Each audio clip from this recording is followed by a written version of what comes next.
Bapak Kepala Desa dan aparat desa sanewang yang titiang utawi dedanis narang sami sanedahat suk semayang titiang sedurung titiang lantur atur pengirin titiang aturang panganjali umat.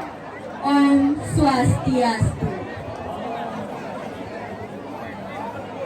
Tapi ngajang ngirim sarang-sarang aturang puja pengastuti ring idel sangan pramokawi idel yang widiwasa santokan ring keledangan lan wara nugraha idel dane presiderau ring iriki lim galah genah sane becek puniki titiang iriki selantur STT Tejamuti Bandar Dinas Kajen Jerawang ring lahina makin jadi matur antuk sinopsis ogoh-ogoh nyane sane mangurda Jabang Tetuke.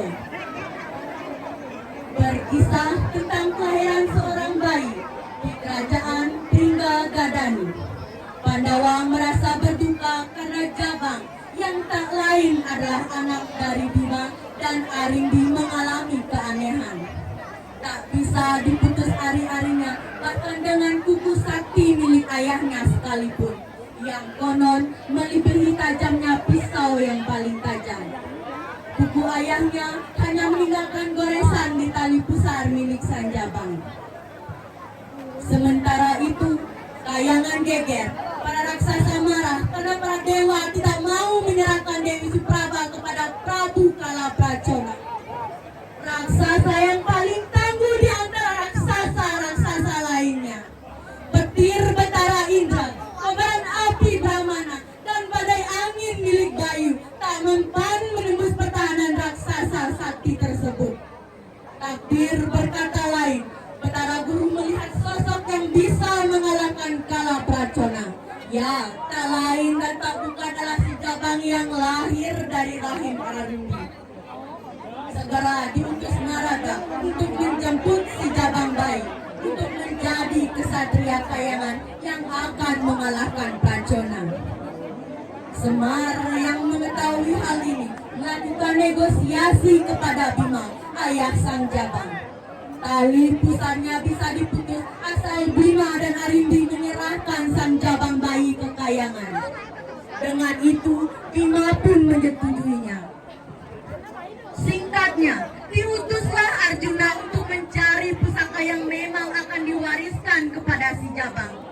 Namun, pusaka tersebut malah masuk ke dalam tubuh si Jabang bayi. Tapi akhirnya diserahkan juga Jabang bayi tersebut kepada Narada. Narada menyerahkan bayi tersebut ke hadapan Pracona. Pracona menyuruh prajurit-prajurit raksasa untuk menikmati Jabang bayi.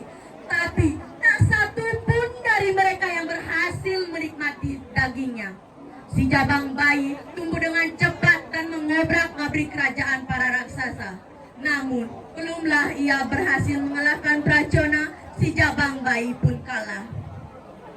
Krishna yang tahu hal tersebut menjadi gentar, takut-takut Bima akan murka.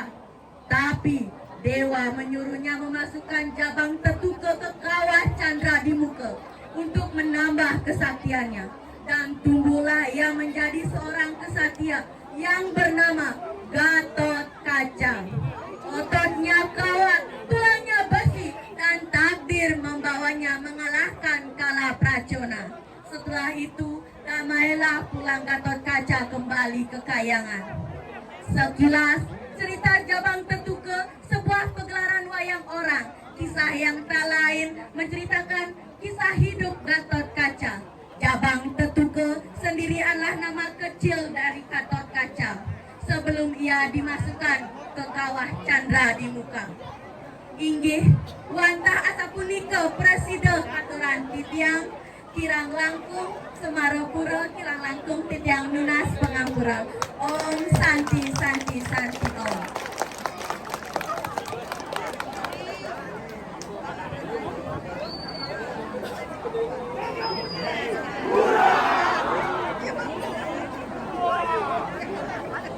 Thank you.